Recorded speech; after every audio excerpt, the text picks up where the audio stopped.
සාමපාලි වනවාස පාර්ශ්වයේ විශේෂ නිවේදනයයි ලක්දිව තලයේ පිළිබඳව ලියවී ඇති මහා වංශය ඇතුළු වංශ කතාවන් හා ශ්‍රී ලංකාව මෙන්ම ලෝකයේද හමු වී ඇති ඓතිහාසික පුරාවිද්‍යාත්මක සාක්ෂි සාධකවලට අනුකූලව ක්‍රිස්තුපූර්ව 6 වන සියවසේදී සිද්ධාර්ථ බෝධිසත්වයන් වහන්සේ ඉන්දියාවේදී උපත් ලබා එහි බුද්ධ ගයා ශුද්ධ භූමියේදී උතුම් සම්බුද්ධත්වයට පත් වූ බවත් සම්බුද්ධ පරිනිර්වාණයෙන් වසර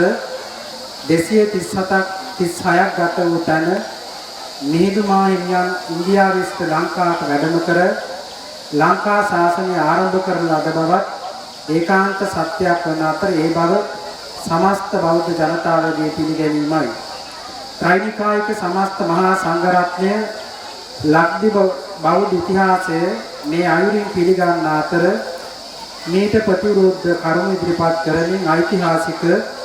හිරිවඩුන ශ්‍රී බෝධිරාජ ආරණ්‍ය සේනාසනයේ පදනම් කොට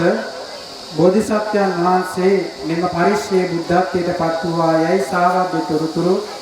සමාජගත කරමින් කිසියම් පුජ්‍යලේඛෝ කණ්ඩායමක් විසින් කරුණු විකෘති කොට මහජනයන් නොමග යවයිද තේරීය මහා සංඝ පරම්පරාව ලෙස එම මිත්‍යා මතවාද තරයේ ප්‍රතික්ෂේප කරන අතර ඒ ශාසනික මෙන් ශ්‍රී ලංකා ජනරාජ්‍යයේද පිළිගැනීම නොවන බව අවධාරණය කර සිටිමු. මෙම මිත්‍යා මතවාදයන් පතුරවා බෞද්ධ ජනතාව නොමග යවන පුජ්‍යලයන් වූ කණ්ඩායම් වලට නොරැවටෙන ලෙසද ඒකීය බෞද්ධ ප්‍රජාව බිඳුවන මෙවන් කූට උපක්‍රමයන්ට හසු නොවන ලෙසද සමස්ත බෞද්ධ ජනතාවට ශාසනාලයෙන් යුතුව මෙලගින් සිහිපත් කර සිටිමු. මේ වගට